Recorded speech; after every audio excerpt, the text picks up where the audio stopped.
Bona tarda, benvingudes i benvinguts a la presentació del llibre El peso de les emociones, formació híbrida amb la intervenció del seu autor, Ricard Sorio. Ricard Sorio, doctor en psicologia, psicòleg general sanitari, màster en medicina conductual i màster en psiquiatria per la Universitat Autònoma de Barcelona, postgrau en dietètica i nutrició, Institut d'Estudis Superiors.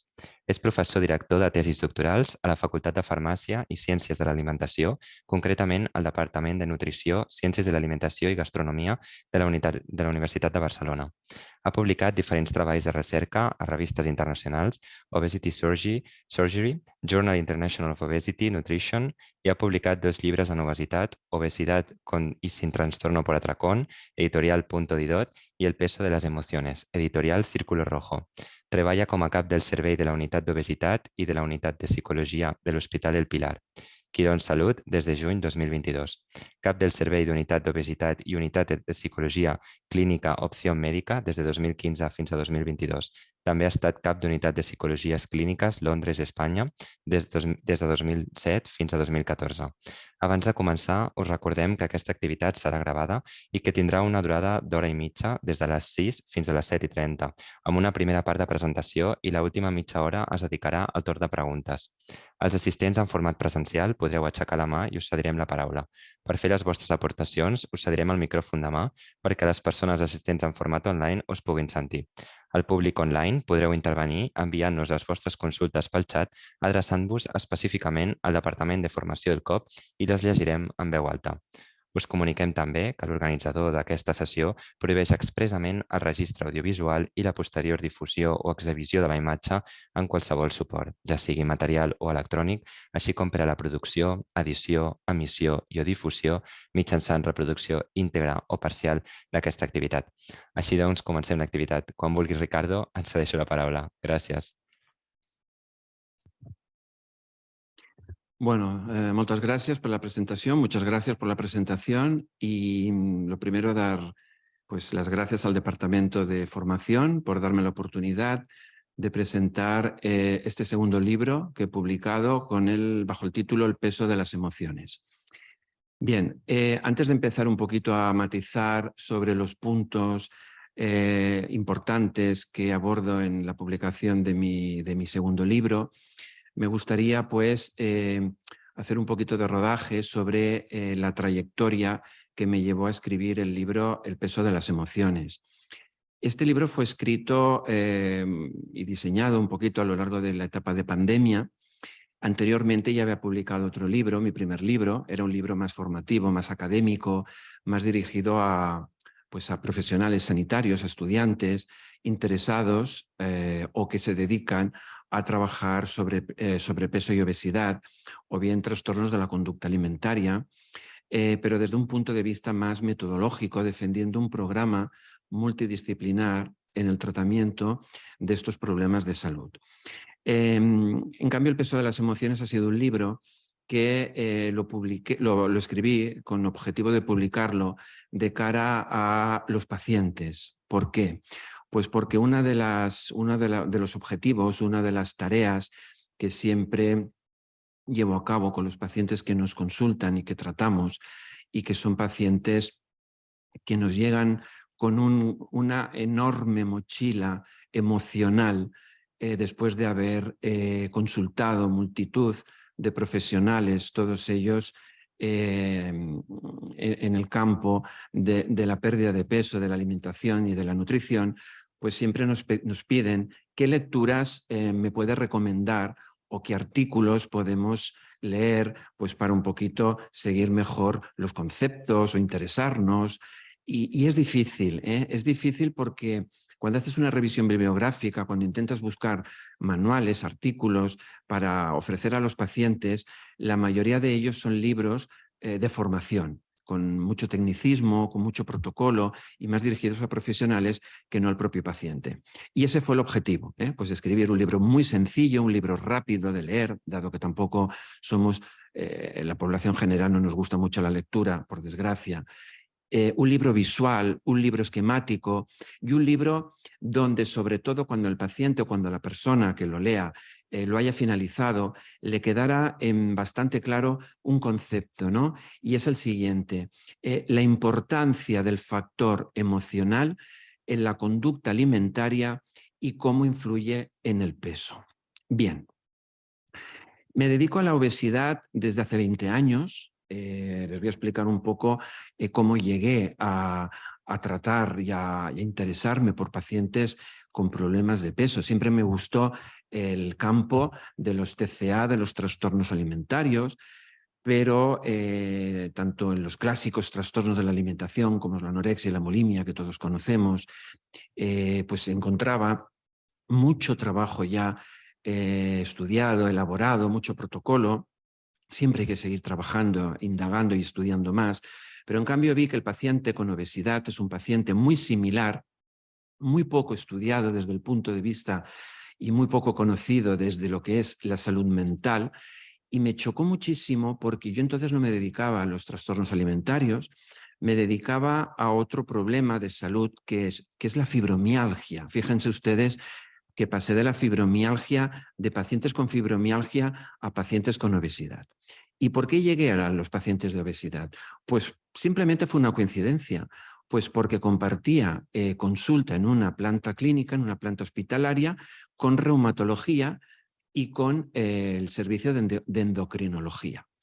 Entonces me chocaba cuando los reumatólogos me preguntaban, cuando los endocrinos me preguntaban pues que cómo podían ayudar a los pacientes con obesidad aparte de enviarles al dietista. Y es cuando empecé pues, a interesarme por ellos. Empecé pues, a indagar, empecé a preparar, empecé a estudiar, empecé un poco a conocerlos. Y a partir de aquí fue donde empecé pues, todo un protocolo, todo un proyecto de estudio y de intervención en diferentes centros dirigidos al tratamiento de los pacientes con problemas de peso. Hoy por hoy formo parte de un programa, de una unidad de obesidad que dirigimos en el Hospital El Pilar, es la unidad de obesidad EGOS del Hospital El Pilar del Grupo Quirón Salud. Llevamos a cabo estudios y programas terapéuticos multidisciplinares con pacientes que nos vienen a consultar por problemas de peso, evidentemente con obesidad, la mayoría de ellos, y con trastornos de conducta alimentaria comórbidos, básicamente el trastorno de atracón y el todavía muy poco estudiado síndrome de ingesta nocturna. Bien, pues una vez un poquito situándonos y que ustedes sepan de dónde procede pues el objetivo de escribir el peso de las emociones, voy a intentar perfilar los principales puntos que he intentado reflejar en el libro. Es un libro, como les digo, sencillo, fácil de leer y sobre todo lo que más me interesaba era que el paciente con él se sintiera identificado. La verdad que ha tenido éxito. Evidentemente, cuando trabajas con pacientes de estas características y lo ofreces, pues les puedo decir que el 90% se han interesado en conseguirlo. Pero también es verdad que luego la editorial, que es Círculo Rojo, que es una editorial seria, es una editorial, la verdad, que si alguno de ustedes están pensando en escribir un libro, pues les recomiendo Círculo Rojo porque son muy profesionales y se interesan muchísimo por el pronóstico y toda la evolución del libro que les presentas y te publican. Pues también es verdad que hemos visto que el éxito ha sido bastante grande, teniendo en cuenta que este libro salió publicado en mayo del 2022, del año pasado. Bien, ¿qué intentamos o qué es lo que he intentado reflejar o matizar en este libro del peso de las emociones? Bueno, pues como les dije, sobre todo que se refleja el factor emocional. Después entraré a comentarlo. Es decir, cuál es el papel de la emoción, de los estados ansiosos, de la esfera ansioso-afectiva del paciente. Y siempre a mis pacientes les menciono una frase muy típica que la sentimos y nos llega cuando nos vienen a las consultas y que tienen toda la razón. A mí me dicen, doctor, es que los nervios me engordan. Esa es una frase que le hemos oído de toda la vida. Es que los nervios me engordan. Pues es verdad. Los nervios, señores y señoras, engordan. Porque los nervios, los estados emocionales, se canalizan hacia las conductas de ingesta que generan un incremento de peso en la persona.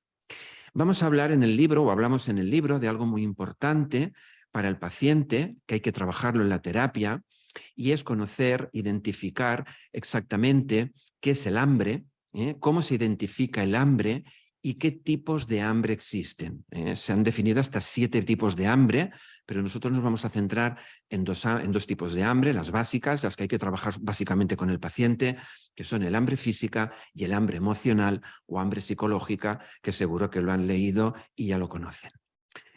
El tercer punto, también de suma importancia y que se empieza a trabajar desde las primeras fases terapéuticas con estos pacientes, es el concepto de la saciedad. Si hay un problema que el paciente tiene, es que no se siente saciado. Es decir, cuando les preguntas cómo es su saciedad, siempre te dicen que no tengo fondo, es que siempre continuaría comiendo. No noto la saciedad. Y cuando la notan es porque ya han ingerido unas grandes cantidades de alimentos y entonces evidentemente se notan exageradamente saciados. Por lo tanto, un objetivo terapéutico del tratamiento será con los pacientes trabajar la saciedad, y eso en el libro lo trabajamos y lo perfilamos.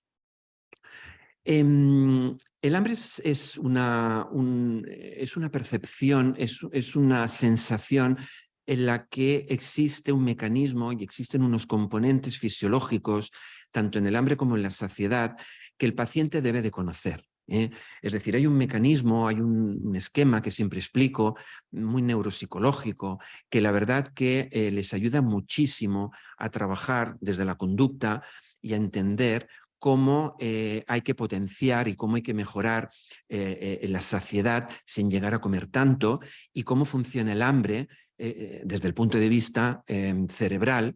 Y eso la verdad que cuando lo trabajas te das cuenta que les ayuda y les dirige a un mejor autocontrol. Pues eso también lo vamos a comentar, también sale reflejado en el libro. Vamos a hablar del punto 5, un poquito así más superficial, sobre qué rutas, cuáles son las líneas, cuáles son los caminos o las vías que conducen a que una persona presente hambre emocional. Hambre emocional tenemos todos, no nos vamos a engañar. ¿Quién no está un día en su casa aburrido, preocupado y recurre a la nevera, abre la nevera y devora lo primero que pilla? Pero cuando esta hambre emocional es algo repetido y se convierte en una conducta desadaptada, es cuando empezamos a tener un problema. Pues vamos a estudiar, vamos a valorar, vamos a mencionar un poquito cuáles son esas rutas que nos conducen a el hambre emocional. El punto número 6 es un punto que siempre me gusta un poco cuestionarlo, ¿no? Esta jornada, este acto de presentación, de formación, es más online, quizás lo vamos a tener difícil, pero cuando es algo directo, presencial, me gusta cuestionarlo, porque se ha escrito mucho si verdaderamente existe una adicción con los alimentos. ¿Existe una adicción a los alimentos? ¿Podemos hablar de un componente adictivo? Pues la verdad que luego lo vamos a intentar defender o no, pero parece ser que no está muy claro. Existen unos mecanismos similares, pero hay estudios que lo defienden y hay otros estudios que lo ponen un poco en duda. La obesidad es una enfermedad, ahora la definiremos, con una elevada comorbilidad de los trastornos alimentarios. Básicamente se observa una buena prevalencia de lo que es el trastorno de atracón y lo que es otro trastorno, otro síndrome, todavía poco definido, como dije al principio, que es el síndrome de ingesta nocturno, pero que ya se empieza a describir y ya se empieza a conocer. Pues ahí también lo vamos a mencionar, sale en el libro. Vamos a hablar del autocontrol, cómo mejorar, cómo controlar y cómo rebajar un poquito esa hambre emocional. Vamos a perfilar también el concepto de cronicidad en la obesidad, cómo tenemos que intentar que el paciente obeso, afecto de esta hambre emocional, mantenga unos resultados conseguidos en el tratamiento. Es decir, si hay algo que nos preocupa a los profesionales de la salud, que nos dedicamos al estudio y al trabajo y a la terapia del paciente obeso, tanto médicos, dietistas, nutricionistas o psicólogos, es la elevada recaída del paciente obeso. Luego vamos a discutir por qué hay tanta recaída. Y por último vamos a dejar un espacio para que ustedes puedan exponer sus dudas, sus preguntas, todo lo que quieran preguntar o todo lo que quieran añadir, que bienvenido será y de todo se aprenderá. Por lo tanto, vamos a empezar con el primer punto, que sería un poquito, de una manera muy rápida, muy superficial, definir el concepto de obesidad. Miren, yo me dedico a, como les dije, a coordinar una unidad que está formada por médicos, nutricionistas, dietistas, psicólogos, y no ha sido fácil. No ha sido fácil que un psicólogo coordine una unidad de obesidad. La verdad que es un poco asombroso. ¿Por qué? Porque las unidades de obesidad siempre encuentras la figura del endocrino como figura reina, ¿no? Como es el médico, es la figura médica destinada y especializada en el problema de la obesidad. Yo trabajo en privada, y lo que hacemos en nuestra unidad es recibir, primero antes de empezar tratamientos, evidentemente, recibir personas con problemas de peso, recibirlos, atenderles, que nos expliquen qué problema tienen, cómo han llegado a esa obesidad, valorarlos y entonces intentar prescribir el mejor tratamiento que les pueda funcionar.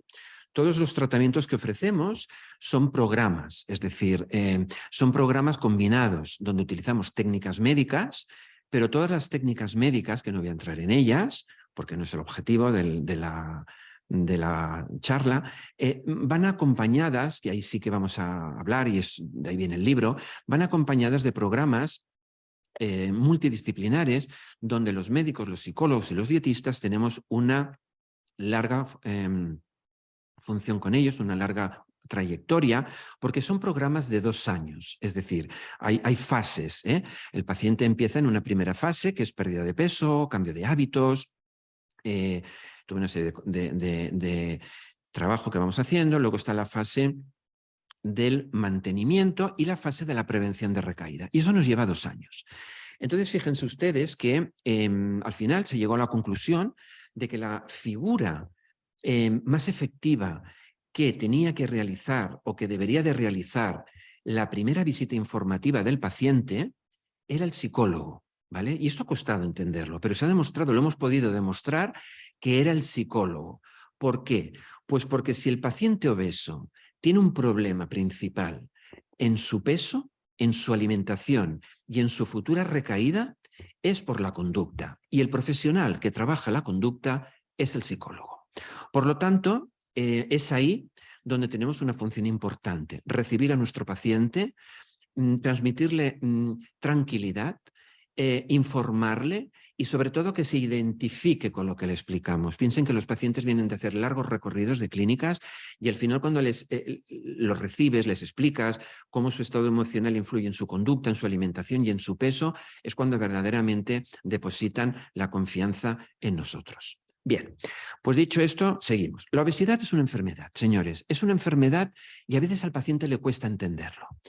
Nosotros intentamos que cuando nos llegan las personas interesadas en perder peso no vengan con una percepción de estética, aunque evidentemente influye. La imagen corporal, no la dejemos de banda, la autoestima, el verse guapos, pero es un problema de salud. Está definida como una enfermedad crónica, es una enfermedad metabólica que se caracteriza y que está definida por la OMS como un exceso de grasa de tejido adiposo totalmente nocivo y perjudicial para la salud, que conlleva a la comorbilidad de otros problemas graves como son los trastornos cardiovasculares, otros problemas metabólicos como la diabetes, problemas renales, problemas respiratorios y un largo etcétera.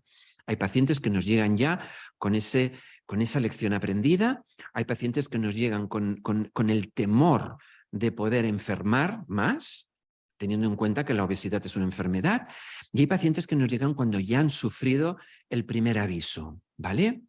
También llegan muchos diciendo, doctor, quiero perder peso, quiero estar guapo, ¿vale? Entonces, nos parece bien, es verdad, lleva usted razón, pero vamos a hablar primero de peso saludable, no de peso ideal, ¿vale?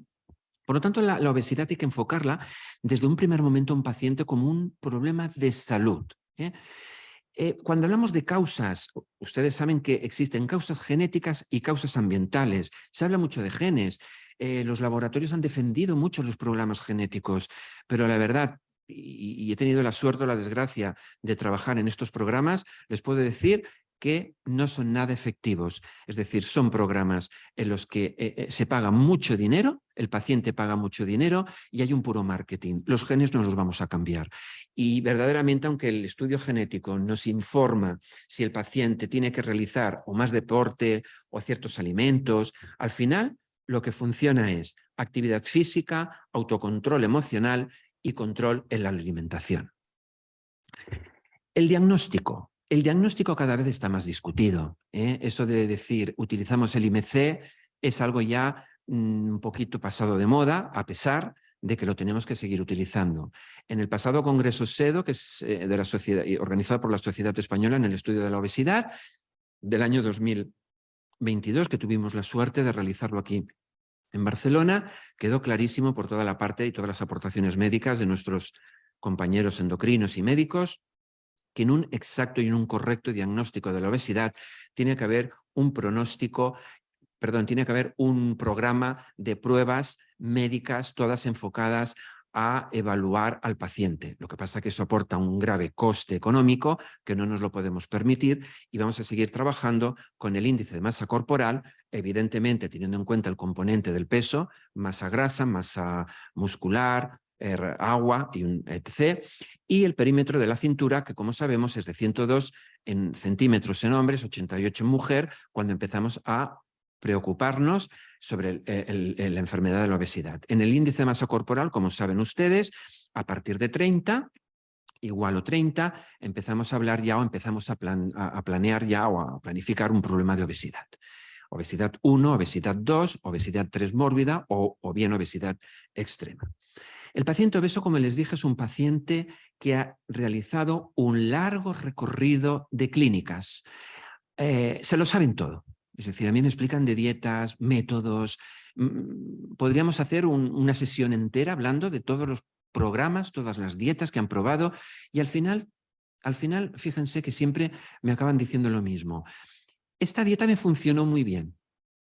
Y yo le pregunto, ¿cuánto perdió usted con esta dieta? Llegué a perder 25 kilos. Me funcionó de maravilla, pero al final lo recuperé. Por lo tanto, no funcionó. Por lo tanto, tenemos algo clarísimo y supongo que compartirán conmigo. Y es que el concepto es que la dieta no funciona. Es decir, si sabemos algo es que hacer dieta no funciona. Hacer dieta lo único que lleva es a una recaída asegurada.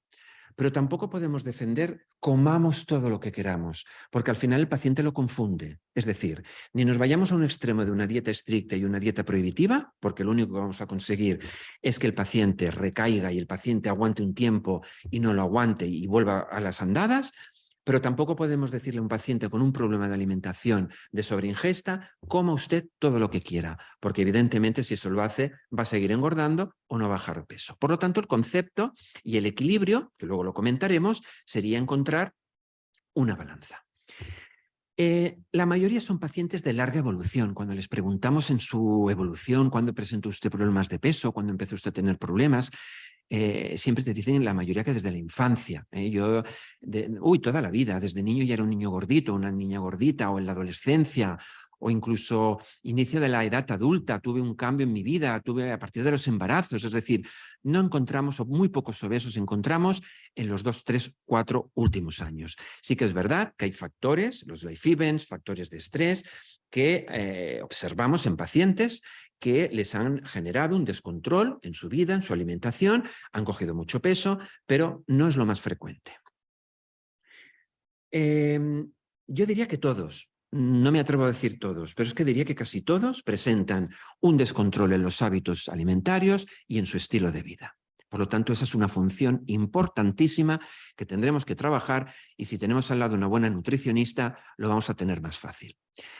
¿Cuál es la prevalencia de la obesidad actualmente en nuestro país, en España? Pues tenemos un 15% en la población general, entre 18 y 64 años. Estas prevalencias se van a triplicar en el año 2030. Por lo tanto, cojámonos porque la obesidad que viene va a ser mucho más obesa, valga la redundancia. Aquí pueden ver esta diapositiva, ¿no? El paciente viene cansado. El paciente viene cansado de subirse a una báscula, Si es un paciente con problemas de salud añadido, a veces incluso recibe broncas por algunos especialistas, porque usted tiene que ir al dietista, usted tiene que perder peso, usted tiene que adelgazar.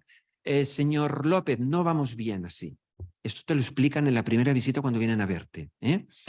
Llegan al dietista y entonces, ¿qué pasa? ¿Qué les damos a los pacientes? Una pauta alimentaria, pero cuando estoy ansioso, ¿qué tengo que hacer? Cuando tengo un problema, ¿qué tengo que hacer si me voy a la nevera y noto que como sin hambre? Son pacientes que traen una mochila psicológica, no se quieren, tienen miedo al fracaso. Son pacientes que vienen muchas veces a escondidas de la familia o incluso de las parejas. Quiero ponerme en tratamiento, pero no quiero que se entere nadie que lo estoy haciendo. Si contrato un programa con una técnica X, no lo voy a explicar. Voy a decir que hago dieta o voy a decir que voy al gym. ¿Por qué? Pues porque no se ven capaces, desconfían en el éxito. Quiero hacerlo, pero tengo miedo a volver a fracasar. Y eso es algo muy importante. Es decir, el paciente hay que empezarlo con motivación, con ganas, que las tienen. Pero aparte de la motivación y las ganas, que la pueden tener, tenemos que ganarnos la confianza en ellos mismos. Si no hay confianza, por mucha motivación que haya, podemos fracasar con el paciente. Es decir, el paciente tiene que tener ganas de hacerlo, pero tiene que creer que es capaz de hacerlo, evidentemente con unos profesionales a su lado que le van a ayudar. Es muy importante también aportar en ese programa a la familia, la pareja, los hijos, el entorno, porque van a ejercer de coterapeutas, y eso nos va a ayudar muchísimo a nosotros y a los propios pacientes. Piensen que el paciente ha recorrido médicos internos, endocrinos, dietistas, acupuntores, entrenadores, coach, entre comillas, que son lo que ahora está de moda. Todo el mundo es coach aquí. Y al final de los coach encontramos que muy pocos han ido a la universidad, muy pocos se han formado en psicología, pero la palabra coach hoy está de moda. Por lo tanto, han ido a muchos coach. Es decir, han ido a muchísimos profesionales, pero ninguno les ha acabado de dar una ayuda, no vamos a decir de por vida, pero que por lo menos tengan unas técnicas de autocontrol y un manejo de su problema para cuando vienen curvas. Por lo tanto, el factor emocional es algo desestimado en obesidad. Incluso los médicos lo desestimaban. Hablaban de genética, hablaban de hormonas, hablaban de alimentos, pero ¿quién habla de las emociones? Yo recuerdo al principio cuando hacíamos las sesiones clínicas y explicaba, y las emociones, bueno, pues sí, muy interesante, pero la palmadita y ya se verá, ¿vale? Hoy por hoy está demostrado, está publicado, y hemos luchado y hemos demostrado que si el paciente obeso se le puede ayudar es trabajando sus emociones. Esa es una de las partes importantes del libro, por eso estoy recalcándolo tanto, ¿no? Es el peso de las emociones, es decir, las emociones me engordan, las emociones me llegan al peso, tenemos hambre emocional. ¿Por qué las emociones llevan a un incremento de peso? ¿Vale? Pues simplemente porque se produce o hay que pensar en estos puntos, ¿no? Recompensa y castigo, es decir, hay unos mecanismos de aprendizaje emocionales que se aprenden y que se llevan a cabo conductas de comportamiento que nos conducen a subirnos a la báscula y ver que hemos engordado. Porque las emociones hacen que comamos y podamos obtener un placer inmediato con la comida. Porque hay un mecanismo de compensación, porque evidentemente el paciente que actúa así tiene un descontrol de los impulsos, porque no hay una buena o quizás hay una insuficiencia, una baja resolución de problemas, es decir, son pacientes que necesitan aprender a solucionar los problemas de la vida cotidiana, algo tan sencillo como ser asertivos, que no es tan fácil, como decir, como mostrar un no, les supone una gran dificultad y hay que enseñarles a ser resolutivos. Recuerdo un paciente que comía cada vez que pensaba que tenía que pedir un aumento de sueldo, Pues hay que enseñar a los pacientes a encontrar alternativas de solución a los problemas en lugar de a la nevera. Y evidentemente porque la ansiedad, la ira, la frustración, el enfado, las emociones le conducen a estas conductas. Recompensa y castigo. Vayámonos a la psicología conductual, la asignatura aquella que estudiamos al principio, Pavlov. ¿Se acuerdan de Pavlov con los perritos? El condicionamiento clásico, el condicionamiento operante. Pues así es. Fíjense en la viñeta de la niña. El papá la está recompensando. Cómete la sopa y tendrás un regalito. Eso lo hemos hecho todos. No nos engañemos. Lo hemos hecho todos y nos lo han hecho. Tenemos hijos, los que tengamos hijos, y los hemos recompensado con comida. Si te comes la verdura, te daré esto. Si te comes tal, te llevaré al parque.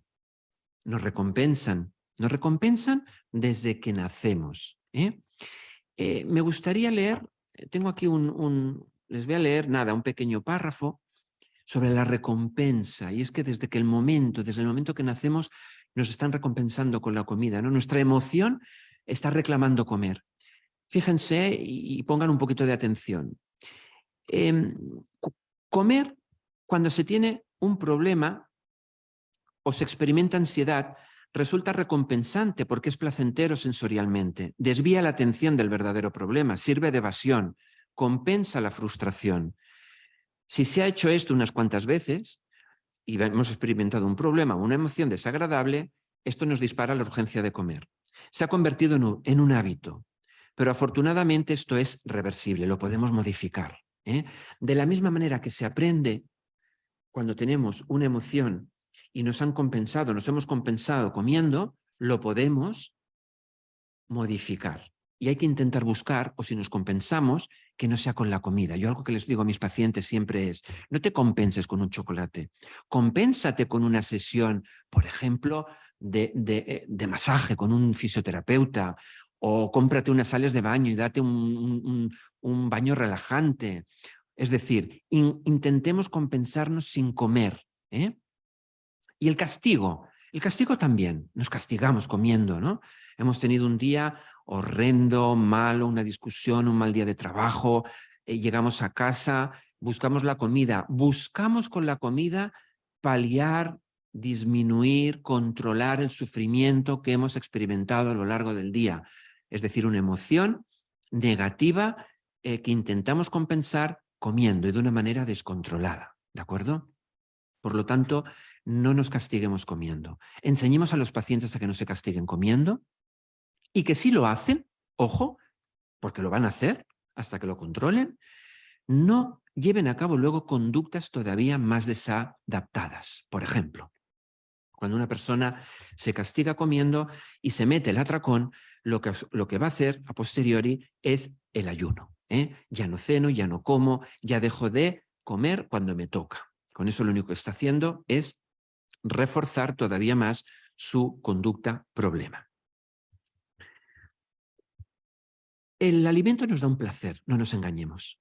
Comiendo tenemos placer. ¿A quién no le gusta comer? A poca gente. O si no somos unos grandes comedores porque no nos gusta todo, pero hay unos alimentos que nos gustan y nos sacan un poquito por la calle de la amargura. Hay personas que son de dulce, personas que son de salado, y esto siempre nos lo dicen los pacientes. Yo soy más de dulce que de salado, yo soy más de salado que de dulce, otros te dicen que yo soy de todo. Por lo tanto, el placer inmediato de comer refuerza la conducta, refuerza la ingesta. Hay un ejemplo que siempre les pongo a los pacientes, ¿no? Y es, si usted se comiera unas galletas de chocolate, tal como me está diciendo, que no puede parar y que se las acaba, pero no sintiera placer hasta que no pasa, por lo menos, vamos a poner 30 o 45 minutos, seguro que no lo llevaríamos a cabo. Es como si encendiéramos un interruptor de la luz y hasta que no pasara media hora no se encendiera la bombilla.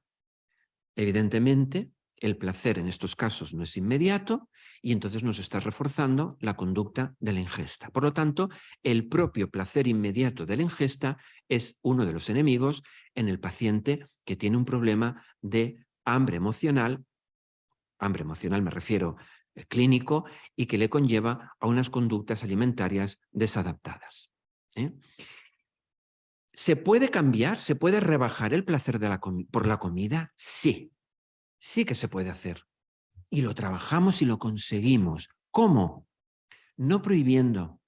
Nunca hay que prohibir. O sea, yo me he enfadado con muchas, por suerte pocas, pero con muchas nutricionistas todavía dietistas que prohíben alimentos a los pacientes. No se les puede prohibir, señores.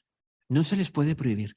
Se les tiene que enseñar dónde, cómo y cuándo tienen que comerse los dulces, los salados o lo que les guste. ¿De acuerdo? Siempre el paciente te pregunta, de lunes a viernes lo hago muy bien, el sábado y el domingo me doy mis caprichos. Bueno, lo podemos pasar, pero ojo, es mejor enseñar al paciente que no tiene por qué ser un sábado o un domingo. Puede ser un momento cualquiera, cuando usted quiera, cuando usted lo desee, pero sin romper la norma. ¿Cuál es la norma? Norma número 1. Pequeña cantidad, pequeña porción e intentar comerlo en un lugar de control. Es decir, si a mí me apetece comer chocolate, lo que no vamos a hacer es tener una tableta de chocolate en la nevera y cada vez que tenga ese gusto, o de vez en cuando, ir a la nevera y coger un trozo. No, vamos a coger, vamos a salir, vamos a pasear, me voy a comprar una chocolatina pequeñita, me la voy a comer, la voy a saborear, la voy a disfrutar y cuando se acabe, se acabó. Es que tengo niños en casa y les gusta el chocolate. Bueno, pues enseñemos a nuestros hijos a controlar la ingesta del chocolate de una manera saludable. No lo prohibimos, pero aprendamos desde pequeños a establecer unos buenos hábitos y un buen control con los alimentos, ¿vale? Es un ejemplo que quería poner de cómo podemos modificar el placer. El placer existirá, pero en menor grado y en menor intensidad. Nunca prohibiendo. Mecanismo de compensación, siempre. Es decir, en el hambre emocional, en la ingesta movida por las emociones, vamos a tener ese mecanismo de compensación. El paciente lo que te manifiesta es que no me gusto. Tengo una insatisfacción de la imagen corporal. Me gustaría preguntar y que cada uno intente responder a sí mismo. ¿Ustedes piensan que en el paciente de obesidad existe un trastorno de la imagen corporal como puede existir en un paciente de anorexia o bulimia? Vamos a centrarnos más en la anorexia, donde está clarísimo que hay un trastorno de la imagen corporal. ¿Ustedes piensan que el paciente obeso tiene un trastorno de la imagen corporal? Me gustaría que luego al final, en el espacio de preguntas y respuestas o dudas, alguien me dé su respuesta. Yo me la voy a guardar para después. Y les voy a explicar. No me gusto, quiero adelgazar. Por lo tanto, me pongo a dieta. Adoptan dietas estrictas, dietas prohibitivas, dietas de muy pocas calorías, dietas donde solo tomo verduras, solo tomo proteínas, solamente ciertos alimentos. ¿Qué va a suceder? Que a medio plazo esta dieta no la voy a aguantar. Esta dieta me va a generar unos estados de ansiedad, unos estados emocionales y un desgaste psicológico.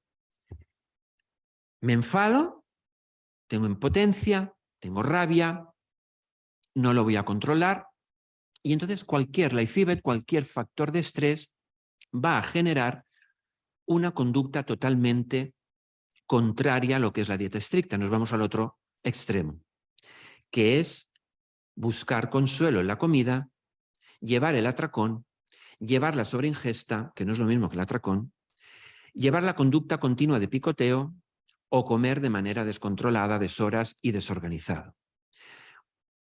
Esto se empieza a repetir, se empieza otra vez a adoptar el mecanismo desadaptado y el bucle en el que estaba anteriormente, empieza de nuevo a recuperar peso, empieza de nuevo la frustración, empieza de nuevo el desorden cognitivo, empieza otra vez el pensamiento de que no sirve de nada, sigo sin gustándome y esto es el bucle, este es el círculo vicioso del cual el paciente no sale.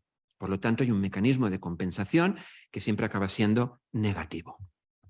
Y este es uno de los objetivos que hay que romper, que hay que trabajar y que hay que ejercer con el paciente. ¿Pensamos que el paciente obeso es impulsivo? Es decir, el paciente que lleva esta conducta alimentaria desadaptada, de sobreingesta, de atracón, de hambre emocional, ¿es un paciente impulsivo?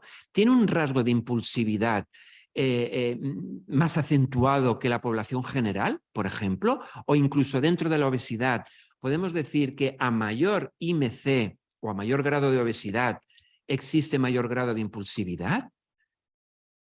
Pues no está claro tampoco. Es decir, este es un artículo que he querido aquí poner, es un artículo del año, si no me equivoco, aquí está en el 2017, no es muy antiguo, y es un artículo en el cual se hace una valoración psicológica en pacientes candidatos a cirugía bariátrica, son pacientes con obesidad mórbida, y bueno, interesaba saber si eran pacientes impulsivos marcadamente para tenerlo en cuenta luego en la terapia posterior.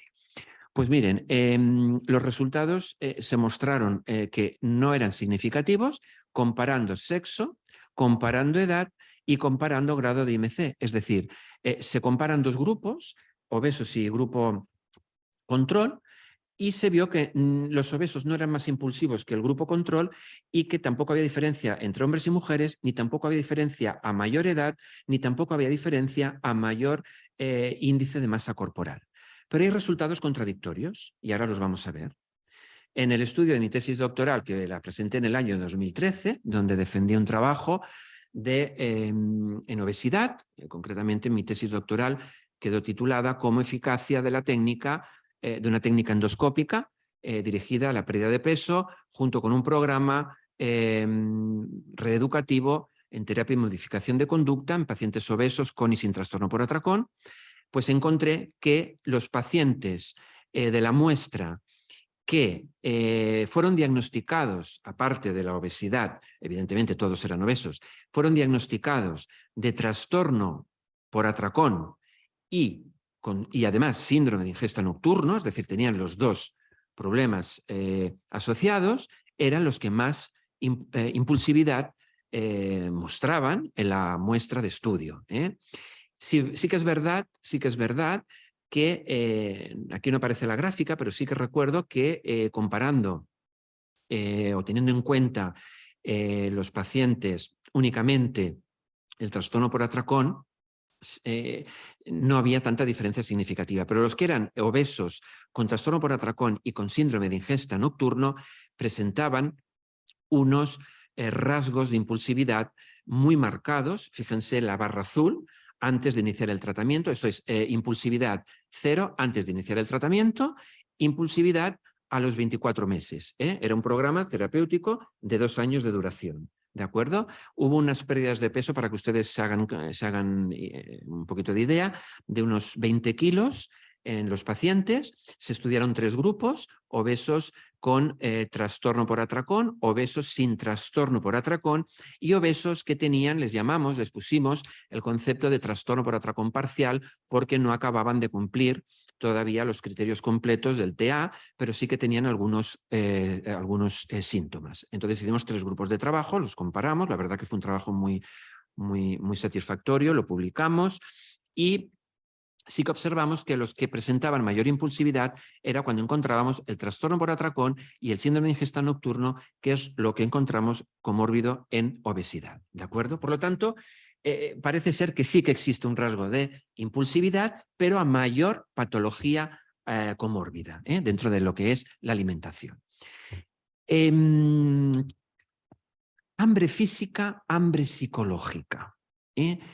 Esto es lo más importante, esto es una de las cosas más importantes que hay que tener en cuenta en el tratamiento del paciente con sobrepeso, con obesidad y que tiene este componente de hambre emocional. Señores, yo he pasado meses, incluso les diría que la primera fase del tratamiento, que son 6 meses, trabajándolo, y al final ves que todavía les cuesta, que están finalizando el primer año y a veces aún les cuesta identificar cuándo es hambre física y cuándo es un hambre psicológica. Parece muy fácil, pero es difícil. El hambre física, les explicamos, ¿no? Es el hambre necesaria. El hambre es necesario, es decir, tener hambre es un mecanismo de defensa, es un mecanismo de supervivencia. Tenemos que tener hambre para vivir, si no tenemos hambre nos moriremos. El hambre nos avisa de que el cuerpo necesita nutrientes, igual que la sed nos avisa que tenemos que beber para no deshidratarnos, igual que el sueño nos avisa que tenemos que dormir para descansar y reponer. Por lo tanto, eso es lo importante, ¿no? Que el paciente entienda cuándo es hambre física y toca comer. Y el hambre física, sobre todo, lo experimentarán, hay que explicarles que lo experimentarán, la sentirán cada 4 horas, cuando el cuerpo les pide que hay que comer. Es el hambre, fíjense, en el cerebro lleno de verduritas, de frutas, es el hambre saludable. Es cuando les decimos, usted tiene que hacer 5 comidas al día, desayunar, almorzar, cenar. Tentempié matinal, tentempié de tarde. Pero es que a veces incluso les ponemos 8 ingestas principales al día, sobre todo los comedores compulsivos. Desayunar, primer tentempié, segundo tentempié, almorzar, primera merienda, segunda merienda, cena y resopón. Y pierden peso, Pierden peso. Pero el hambre física es el hambre que tienes que comer, no la puedes perdonar. Y el hambre psicológica es un hambre aprendida, es un hambre condicionada. Esto es algo que en el libro también le explico al paciente y sobre todo lo defino, ¿no? Les pongo hambre psicológica, hambre emocional, es el hambre de la cabeza. Fíjense que les pongo es el hambre de la cabeza, el hambre física es hambre del estómago. Evidentemente toda hambre está gestionada en nuestro cerebro, pero ellos asocian que el hambre física es cuando el cerebro me lo pide y el hambre física es cuando el estómago me lo pide y el hambre psicológica o emocional es cuando me lo pide mi cerebro. Y eso les ayuda. No va tan regida a los horarios, el hambre emocional, ni a los momentos que nos toca comer. Es cuando tú buscas la comida alternativa a tu emoción, o a tu estado o a tu actividad. Al aburrimiento, a la inactividad, a la preocupación. Es cuando vas a la nevera y dices, ¿qué quiero? ¿Una manzana? No. ¿Qué quiero? ¿Unos chocolates? Sí. ¿Qué busco? ¿Unas galletas o busco un plato de judía verde con patata? Pues unas galletas. Esa es el hambre psicológica. Y que te dicen, es que me pasa cuando estoy en casa, es que cuando estoy en la calle ni lo noto, no me acuerdo de comer, no me acuerdo de picar. Pues esa es la gran diferencia y es una tarea muy importante que el paciente tiene que elaborar. Yo les pido registros, que lo apunten, que cuando sientan hambre emocional me pongan cuándo lo han sentido, en qué momento, si han comido, qué es lo que cree que ha precipitado o cuál es el factor que ha podido desencadenar esa ingesta, si ha sido un momento en el cual hace poco que han merendado o falta poquito para la merienda o han pasado muchas horas sin comer, porque he ahí la cuestión, es que lo vamos a encontrar, muchas veces observas que no merendaron, por lo tanto al no merendar se les está juntando hambre física con hambre emocional y entonces el atracón es mucho más acentuado, o quizás a lo mejor empiezan a tener un hambre emocional pero ya va llegando también la hora de merendar, por lo tanto va llegando ya un hambre física, adelantemos la merienda, es decir, seguro que entonces el hambre emocional la controlaremos mejor, ¿de acuerdo? Es un ejercicio que hay que trabajar con nuestros pacientes de una manera muy práctica. Aquí siempre les enseño esta diapositiva. ¿Cuándo te toca comer? Asocien cerebro, estómago, estómago, cerebro. Frutas, verduras o comida poco saludable.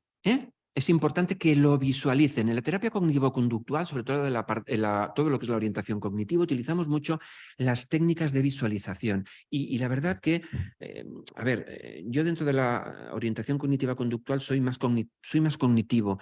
La visualización al paciente le ayuda muchísimo visualizar el momento, la situación, el alimento, cuando lo saborean, la textura, es decir, imaginar cómo ese alimento desde que entra por la boca hasta que llega al estómago, ¿no? El recorrido que les hace, ¿vale? Pues intento que lo visualicen, ¿no? Intento que visualicen las imágenes y que lo identifiquen, evidentemente con la sensación o la emoción que en ese momento están sintiendo.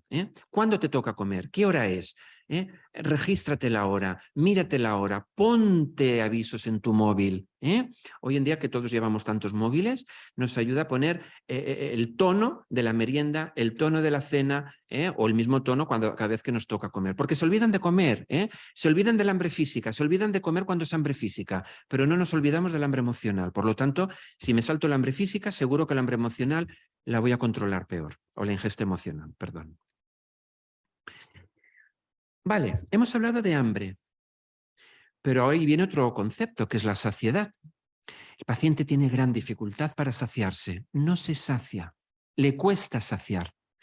Lo primero que te dices, no tengo fondo, como mucho, y cuando estoy saciado me he pasado. ¿Cómo lo tengo que controlar? Pues hay ejercicios para que el paciente aprenda a controlar su saciedad y sobre todo poner freno a la ingesta para tener una saciedad potente comiendo menos, ¿vale? Lo primero tienen que entender qué es la saciedad, Pues en el libro también lo explicamos, en el libro también lo explico. La saciedad pues es, vamos a ver, es la sensación opuesta al hambre, es cuando ya hemos repuesto nuestros nutrientes, ya tenemos gasolina y es cuando ya estamos bien, en control. Lo que pasa es que el paciente confunde la saciedad o el grado de saciedad y la intensidad de saciedad. Ellos te dicen, es que yo cuando como no me siento lleno hasta aquí. Ojo, es que no hay que sentirse hasta aquí. Por ejemplo, nosotros trabajamos con un instrumento, con una técnica, que seguro que conocen, ya es muy convencional, muy clásica, que es el balón intragástrico. Algo muy discutido, algo muy criticado, pero que si se acompaña de un buen programa reeducativo terapéutico funciona. ¿Por qué? Porque es una herramienta que provoca saciedad precoz, es decir, hace que el paciente se sacie pronto comiendo poco, es una ayuda en una primera fase para que empiece a adoptar un cambio más inmediato y de una manera más tranquila. Luego les quitamos el balón y tienen todavía 1 año y medio de seguimiento. Vale, esta herramienta, que es un globo de silicona muy simple, que se introduce en el estómago por endoscopia y que no requiere ningún tipo de complicación, hace que comiendo poquito se sacien. Y entonces ellos te dicen, pero es que claro, no me noto totalmente lleno. Es que no se tiene que notar totalmente lleno, se tiene que notar normal. Por lo tanto, les enseñamos a encontrar el punto óptimo de la saciedad. Aquí en el libro expongo un ejercicio que lo definí como el registro de la regla de los 20 minutos, que es algo muy ordinario, muy sencillito y muy fácil. Y consiste en que el paciente, durante unos días, en una escala del 1 al 10, registre la intensidad de su hambre antes de empezar la ingesta, justo después de la ingesta, es decir, con el último bocado, aquí sale en la diapositiva, y 30 o 40 minutos después de haber comido. Y que lo registren con un número. Fíjense que aquí puse, por ejemplo, el día 22 del 11 del 21, un 8, un 6, un 3. El paciente nos está diciendo que tiene, antes de desayunar, pues un 8, una intensidad de 8, que es potente. Justo después, un 6, es moderado, es decir, podríamos decir que este paciente llegó con una sensación potente de hambre en el desayuno, acabó y hubiera podido continuar comiendo. Y muchos siguen comiendo. Como siguen sintiendo hambre, pues entonces siguen comiendo. Pero fíjense que luego, sin comer, es decir, vale, tú seguirías comiendo, pero no comas, espérate 20 minutos, espérate por lo menos 20 minutitos y si verdaderamente sigues teniendo esa sensación de hambre, come. Pero de momento espérate. Marcó un 3. ¿Qué quiere decir? Perdón. Quiere decir que esa sensación de hambre ha desaparecido. Fíjense que hay en el próximo registro del desayuno pasa lo mismo, un 7, un 4, un 1. Si nos vamos a la media mañana al tentempié, un 6, un 6, un 1. Si nos vamos al almuerzo, un 7, un 4, un 1 y así sucesivamente. Es decir, concluyendo esto, cuando la persona entiende que la saciedad no es inmediata, que la saciedad depende de un circuito que ahora vamos a comentar, fisiológico, de estómago, cerebro, un mecanismo de feedback entre el órgano gástrico y el órgano cerebral, concretamente en el hipotálamo, y entiende que desde que nos llegan los alimentos hasta que el hipotálamo nos informa que estamos saciados pueden pasar 20 minutos, son capaces de esperar, de ser pacientes, de no seguir comiendo y de entender y observar y experimentar que pasados esos 20 o 30 minutos son capaces de notar y potenciar más esa saciedad comiendo menos cantidad y menos porción sin dejar de disfrutar con la comida, ¿vale? Y eso es un ejercicio que lo hacemos y lo trabajamos de una forma continua. Y cuesta, no es fácil, pero lo consigue. He aquí los mecanismos fisiológicos del hambre versus la saciedad. Es decir, el paciente es bueno que entienda aquí no se ve muy bien, no se percibe muy bien por la diapositiva, en el libro sale un poquito mejor, pero lo van a encontrar en cualquier manual, incluso en Google sale este sendero del hambre y de la saciedad. Y es importante que les expliquemos un poquito, no demasiado, pero les expliquemos un poquito cuáles son los parámetros, cuáles son los neurotransmisores, las hormonas, que juegan un papel en su ingesta. Tampoco demasiado porque si no al final lo justifican. Es que yo tengo mucha grelina, es que al final son expertos. Yo tengo mucha tal y entonces eso hace que yo coma tanto. No.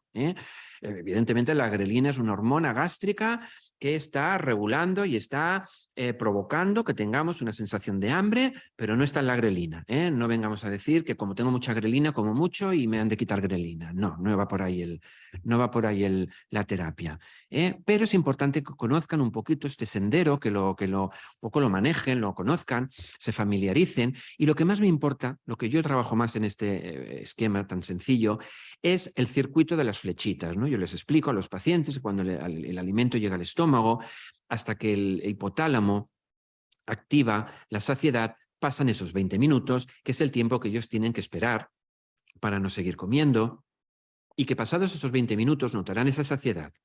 Y que cuando pasan 3 o 4 horitas es viceversa, es decir, es un mecanismo de feedback que funciona al contrario.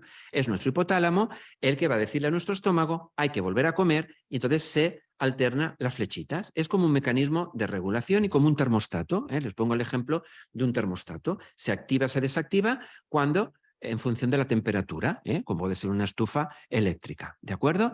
Y esto la verdad que si alguno de ustedes se dedican a trabajar con pacientes que tienen problemas alimentarios, que comen en exceso, que se descontrolan, les aseguro que si lo trabajan van a conseguir un mejor control en los pacientes. ¿Cuáles son las rutas que llevan a desencadenar un hambre emocional? Básicamente son, ruta número 1, pacientes que son obesos, que se someten a dietas estrictas y prohibitivas y que esto evidentemente les conduce a una ingesta compulsiva, sea de atracones, sea de picoteo o como sea. Ruta número 2, pacientes que desde la infancia, estos son estudios revisados, pacientes que desde la infancia eran niños que comían mucho, no tenían por qué ser niños obesos, que empezaron ya a hacer dietas desde la infancia, desde la adolescencia, y esto también en la etapa adulta se ha observado, que les lleva a comer de una forma muy desorganizada, muy descontrolada. Y luego la ruta número 3 son otro tipo de pacientes, otro tipo de personas, con otros problemas de control de los impulsos que no están tan relacionados con la conducta alimentaria, como son problemas de juego patológico, adicción al sexo, problemas tóxicos, y que observamos que luego en etapas adultas también presentan problemas de ingesta compulsiva, ¿vale? Son las 3 rutas más marcadas donde el hambre emocional juega un papel más importante. Voy a ir un poquito porque se está avanzando y no vamos a tener tiempo para preguntas.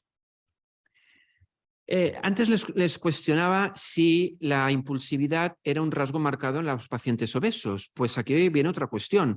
¿Estamos hablando de una conducta adictiva? ¿Estamos hablando de un componente de adicción en la conducta alimentaria? Pues también hay estudios un poco en controversia. Unos lo defienden y otros parece ser que no lo defienden, ¿no? Miren, yo aquí sí que me voy a mojar, en el libro también lo expongo, yo hablaría más que de una adicción, de una pseudoadicción. Hay algo muy diferente en el tema de las adicciones respecto a la conducta alimentaria, ¿no? Cuando una persona es adicta, Si alguno de ustedes se dedica a trabajar con pacientes que presentan trastornos de adicción, evidentemente lo que desaparece, lo que hay que hacer desaparecer es el tóxico o es el estímulo adictivo, ¿no? Es decir, un paciente alcohólico no va a poder tener en su esfera, en su campo, una simple botellita de cerveza, ¿no? El problema con la comida es distinto. El comer es una supervivencia, tenemos que tener comida. Podemos decir que no entren ciertos alimentos, ¿no? Y que si los comen, los coman fuera. Pero el paciente tiene que estar expuesto a la alimentación. Y evidentemente los estudios publicados demuestran que no queda claro si existen mecanismos tanto fisiológicos como psicológicos, cognitivos, conductuales, llamémoslo como queramos, iguales en una adicción pura y dura como en la conducta alimentaria. Pero lo que sí que existe, lo que sí que es verdad, bueno, esto es un estudio que he puesto aquí también, en el cual se dice esto, ¿no? Que es un constructo controvertido. Este es un trabajo que se publicó en el año 2015, hay otros muchos, los pueden buscar, los pueden consultar, pero no queda claro. Pero sí que se habla mucho de que existe una adicción a la comida y el propio paciente te dice es que soy adicto a la comida. Lo que sí que parece ser, y esto lo vamos a resumir ahora de una manera rápida, en el libro también se puede leer y se puede trabajar, es que existen unas fases emocionales que son prácticamente iguales que en cualquier problema de adicciones, que son las siguientes. Vamos a ver. La indiferencia, la ilusión de control, la preocupación, la obsesión, la compulsión y la adicción. Va un poquito por color de semáforo. Empezamos por el verde, un poquito el ámbar o un poquito naranja flojito, un poquito más acentuado, un poquito ya el rosáceo y ya compulsión y adicción los más patológicos, ¿no? Como indiferencia, bueno, a lo largo de nuestra vida estaremos siempre en contacto con una serie de estímulos, objetos, comportamientos, situaciones, relaciones, como es el alcohol, el trabajo, el juego, las tecnologías, los alimentos, que en un principio podemos mantener una relación óptima con todos estos estímulos de forma controlada. Por ejemplo, salimos de noche, tomamos una copa, compramos décimos de lotería, no tenemos por qué ser jugadores patológicos, nos podemos dar un día un semi-atracón con una copa de helado, quien no se ha ido a comer un helado y al final no acaba, se lo acaba entero, un vaso de aquellos grandes de helado, es decir, lo tenemos, es algo indiferente, pero que lo llevamos a cabo. La ilusión o de control e inquietud sería una fase emocional que consistiría en que aquella actividad o conducta que solamente se realizaba de vez en cuando se convierte en algo ya más repetido. Por ejemplo, pues yo qué sé, los fines de semana, ¿no?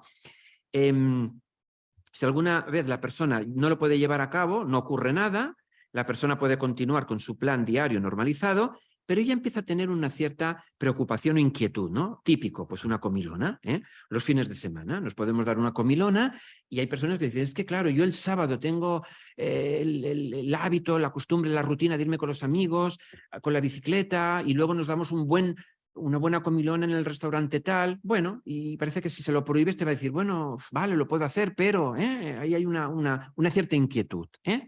La preocupación, vamos ya subiendo un poquito la dificultad. Todavía existe capacidad de espera, la persona es capaz de aguantar hasta el momento en que normalmente se produce el consumo, pero cuando se lleva a término lo comete con mayor intensidad para poder aguantar el tiempo hasta que pueda repetir. Empieza ya la irritabilidad, cuando no tiene acceso inmediato al deseo. Esto es ya empezamos a verlo en los pacientes, cuando nos dicen, me dio por la noche una sensación de que quería comer, una necesidad de comer chocolate, no tenía chocolate, me preocupé, me puse muy nervioso. Empezamos ya a tener una preocupación. La obsesión. La conducta se practica ya casi cada día, o más a menudo, o más diariamente, o más frecuentemente. Ya empezamos con las conductas extravagantes. En el tema en el campo alimentario, cuando los pacientes ya empiezan a ritualizar y ya empiezan a realizar los atracones a escondidas, o cuando ya está toda la familia dormida, o cuando se quedan solos, o cuando organizan una salida por su cuenta, aislados, para que nadie los pueda controlar. La compulsión. La persona desarrolla un especial magnetismo hacia lo que tanto odia y desea a la vez. Si lo tiene delante ya no puede controlarlo, ya no puede resistirlo, lo va a buscar. Las recaídas aquí ya son más frecuentes. Es decir, la persona que está por la noche se cambia, está en pijamas, se viste y se va a la gasolinera a comprar ciertos alimentos o ciertos dulces o ciertas cosas que quiere comer y no lo puede controlar. Aquí hay una conducta compulsiva. Y la adicción es cuando ya tenemos, entre comillas, el trastorno adictivo, en este caso de la alimentación, desde mi perspectiva, con toda mi humildad, la pseudoadicción. Bien, llegamos al punto número 7, lo defendemos en el libro, obesidad y trastorno de la conducta alimentaria. Aquí me voy a centrar básicamente en decir que existe una comorbilidad elevada del trastorno de conducta alimentaria, de trastorno de atracones y de síndrome de ingesta nocturno, como defendí al principio de la sesión.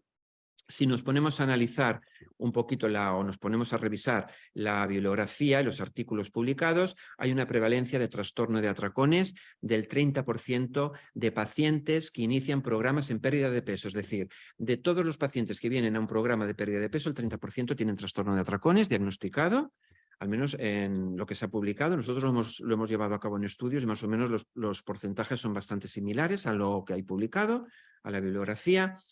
Y un 3% dentro de la población general. Por lo tanto, es una prevalencia muy elevada.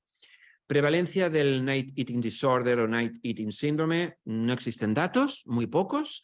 El síndrome de ingesta nocturno, en el Congreso SEDO 2000, perdón, esto pone 2002, hay un error, es 2022.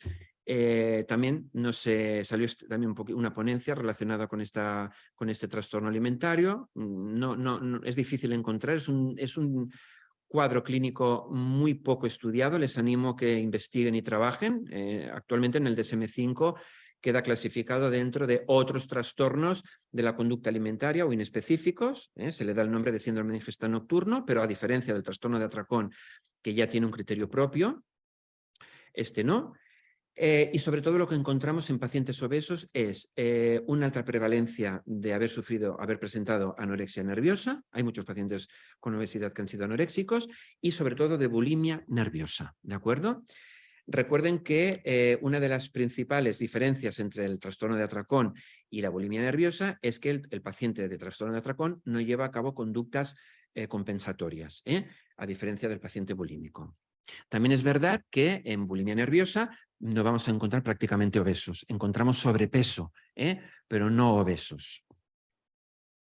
Bueno, aquí les he puesto los criterios diagnósticos del trastorno de atracón. No los voy a definir uno por uno, lo tienen en el DSM-5, pero lo más importante son que se llevan a cabo estos cuadros de ingesta grande de alimentos sin control.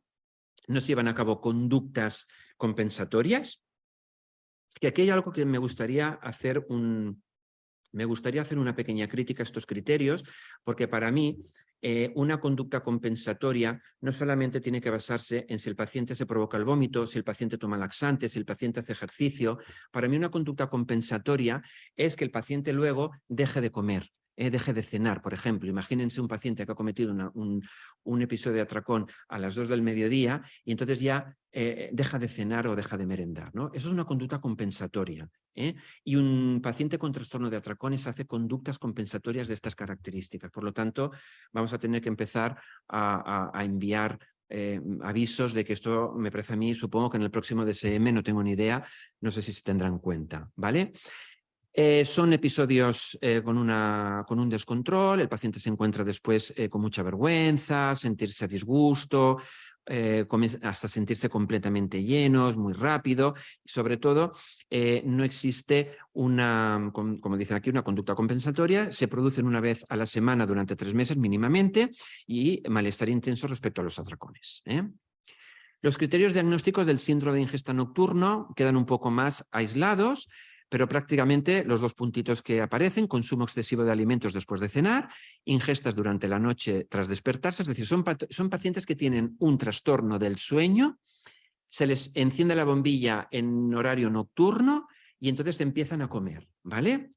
Y durante el día pueden estar sin comer, y se observan en la clínica y sobre todo van muy asociados también a los estados emocionales. ¿Cómo tenemos que mejorar el autocontrol en el hambre emocional? Bueno, hay que entender por autocontrol que es la habilidad para regular emociones, pensamientos, conductas y deseos ante las tentaciones y los impulsos, Hay 3 factores importantes en la terapia, que es trabajar el pensamiento, la cognición, la conducta y el síntoma, desde este punto físico, cuando lo tiene el paciente. Como alternativas, no establecer alimentos prohibidos, marcar un orden y una disciplina de la conducta y de sus ingestas, de la conducta alimentaria, es decir, las 5 comidas tienen que existir. Recuerda lo que les dije, hay pacientes que incluso tienen que llevar a cabo 8 comidas, 8 ingestas principales, que incluso les extraña y te dicen, no me voy a engordar así, no, pero tenemos que evitar que usted pase mucho tiempo sin comer. Vamos a analizar si esa persona tiene un patrón matutino o vespertino, es decir, hay personas que tienen mayor descontrol por la mañana, hay personas más por la tarde-noche, por lo tanto habrá que reforzar en ingestas esos horarios, esas franjas horarias. Hay que trabajar el control de los estímulos. Ustedes todos psicólogos saben lo que es un control de los estímulos, muy importante. Las cadenas conductuales, es decir, cómo una situación o cómo en un momento dado podemos empezar a desarrollar conductas que quizás tenemos que empezar a romperlas. Hay que enseñar a los pacientes a técnicas en resolución de problemas. Hay que trabajar muchísimo la reestructuración cognitiva, es decir, el paciente tiene que empezar a cambiar los pensamientos para que sus conductas se modifiquen. Y muy importante, un buen entrenamiento interoceptivo, que es enseñar al paciente a identificar los verdaderos signos, señales físicas del hambre o cognitivas, psicológicas del hambre emocional. ¿Vale? Muchas veces les enseñamos a entender cuando verdaderamente tienen hambre, como puede ser salivando, movimientos gástricos, ciertos síntomas, etc. Es decir, tienen que aprender a identificar si tienen señales que le están indicando comer, cuando toca o cuando no toca. Y algo muy importante para mí, lo que más, y es lo que siempre al final el paciente te acaba pidiendo, y es, doctor o doctores o a la dietista o a quien sea del equipo, ¿voy a recaer? ¿Voy a recuperar el peso? Pues a ver, si no hacemos los deberes, sí. Es decir, el paciente obeso tiene una alta recaída en recuperar su peso.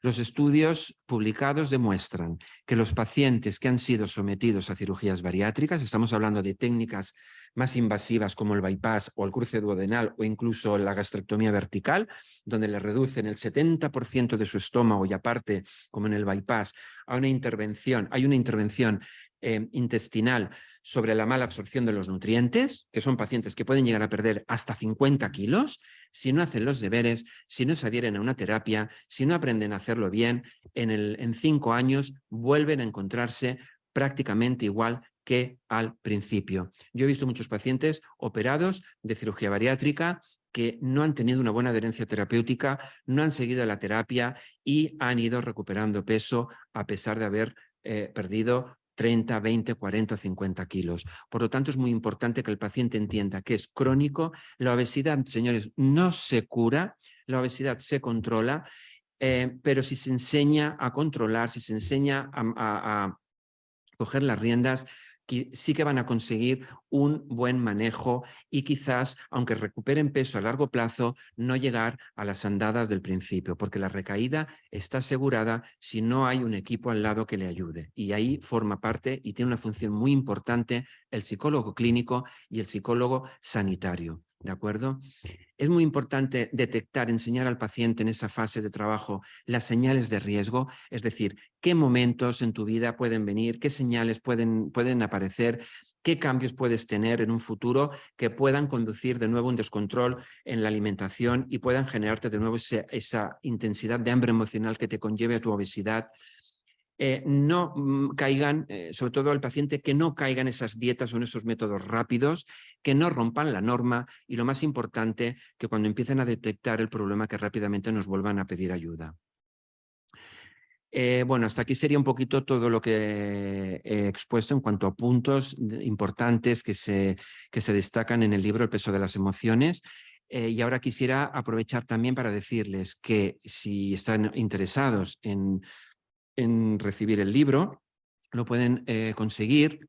Es un libro de la editorial Círculo Rojo, pero las plataformas de venta básicamente son por Amazon, la Casa del Libro, el Corte Inglés, el FENAC, y luego también he puesto aquí el primer libro que publiqué en el año 2019, Obesidad con y sin trastorno por atracón, es un libro más, como les dije, de formación. Este no es un libro dirigido a los pacientes. Si ustedes están con pacientes, no les aconsejo, a no ser que tengan una cierta formación, una cierta agilidad o que sean ya profesionales dentro de lo que es para dirigir, porque es un libro muy técnico, que es el de Obesidad con y sin trastorno por atracón. Este es de la editorial Punto Didot. Es un libro que también lo pueden encontrar por las plataformas, pero si se dirigen a la editorial Punto Didot, concretamente si quieren apuntar El Jardín de los Curiosos, de todas maneras si entran por Google lo van a encontrar, lo pueden conseguir. Es un libro más, ya les digo, de formación y de protocolo. Aquí expongo un programa, un enfoque de un tratamiento multidisciplinar donde pueden beneficiarse psicólogos, médicos y nutricionistas. ¿De acuerdo? Sin nada más, pues simplemente darles las gracias. Espero que haya sido de su agrado esta charla, esta presentación del libro El peso de las emociones. Yo me conformo si han entendido el concepto y el mensaje que he querido transmitir y sobre todo si ustedes tienen pacientes y consideran que les puede ayudar el libro, pues ahí está y que se les haga llegar y cualquier cosa que necesiten.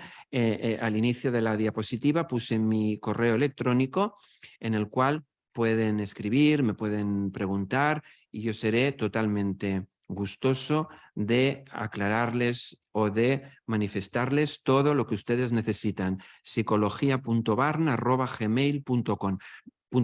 No he querido poner el del trabajo porque es un correo electrónico compartido y a veces pues, me llegan los mensajes un poco tardíos. Este es directo y cualquier cosita que ustedes quieran escribir o dirigirse a mí, ahí lo van a tener. Muchas gracias y a partir de ahora abrimos el turno de preguntas. Moltes gràcies, Ricard, per la teva presentació. Us llegeixo una pregunta online d'un assistent que pregunta: cuando una persona obesa por fin consigue bajar de peso, psicológicamente siempre tendrá que mantener una lucha interna contra la obesidad. No, porque lo que intentamos trabajar desde el principio es todo lo contrario, que no mantenga una lucha interna contra la obesidad. Lo que sí que tendrá que ser consciente y no olvidar es que la obesidad es una enfermedad que tiene y que es crónica, pero que si él o ella consigue y aprende a controlar, cuando digo controlar es comer de todo, establecer un orden en los horarios, participar de su vida personal, social, pero aplicando todo lo que ha aprendido, no será ninguna lucha interna. Al final el paciente lo que te dice es que estoy haciendo una vida normal. Mirad, nosotros hacemos estos programas, llevamos a cabo estos programas donde pueden hacer de todo, pueden participar de todo, pueden comer de todo. Nuestras nutricionistas, que son profesionales encantadoras, excelentes, son magníficas, les programan unas pautas alimentarias donde no ponen se educan a comer. Y entonces los pacientes pueden comer desde un plato de acelgas hasta un plato de paella, un plato de pasta, pero aprenden a controlar la porción, la cantidad y aprenden a gestionar el momento en el que se encuentran. Al final se convierte en un mecanismo de vida, en una manera de vivir, un estilo de vida en el cual para ellos ya es mecánico. Lo que pasa que no pueden confundirlo, es decir, no pueden irse al extremo, porque saben que si se van al extremo y pierden el control, volverán a las andadas. Es decir, eso de decir, a partir de ahora usted puede hacer vida normal, no. Puede hacer vida normal con control, pero no una vida normal sin control. No sé si le he contestado a esta persona, creo que sí, ¿no? Sí, molt bé, Ricard, gràcies. Tenim una altra pregunta d'un assistent que comenta: ¿qué impedimentos encontramos a nivel emocional o psicológico en una persona obesa que no consigue perder de peso y cómo podríamos combatirlo? Mira, eso nos lo encontramos, por desgracia, en muchos pacientes. A veces no es al principio, porque pensad que los pacientes cuando van a empezar un tratamiento pasan una valoración psicológica. Nos encontramos a veces que no es el momento, que no están motivados, que vienen de la mano de un familiar o que, por ejemplo, están en un cuadro emocional que no toca iniciar una pérdida de peso, porque a lo mejor están pasando un cuadro depresivo, un trastorno ansioso demasiado clínico para iniciar un programa de estas características. Entonces, en esa valoración inicial, muchas veces se quedan descartados, es decir, no es que los dejemos abandonados, sino que priorizamos primero el tratamiento clínico y cuando eso está controlado empezamos el tratamiento en pérdida de peso. Otras veces lo que nos sucede es que nos lo encontramos a lo largo del curso del tratamiento, es decir, pensad que es un tratamiento de 2 años y pasan fases y a veces nos encontramos dificultades. Entonces lo más importante es detectar a tiempo qué le está pasando al paciente. A veces son pacientes que en la mitad del tratamiento desencadenan estos síntomas depresivos y entonces tenemos que tratarlos. Tenemos que dejar un poquito de banda lo que es el objetivo en pérdida de peso, lo dejamos más desde un punto de vista de mantenimiento de momento. Nos centramos más en lo que es el cuadro clínico y entonces cuando lo tenemos ya en un estado otra vez óptimo, continuamos con el seguimiento en pérdida de peso o en esta línea más dirigida a lo que es la obesidad. Es detectar a tiempo el problema y tratarlo de una manera correcta. Molt bé, Ricard, molt interessant. Doncs no tenim més preguntes al xat. Com no hi ha més consultes, donaríem per tancada la sessió. Et cedeixo la paraula abans de finalitzar per si vols dir algunes paraules de tancament.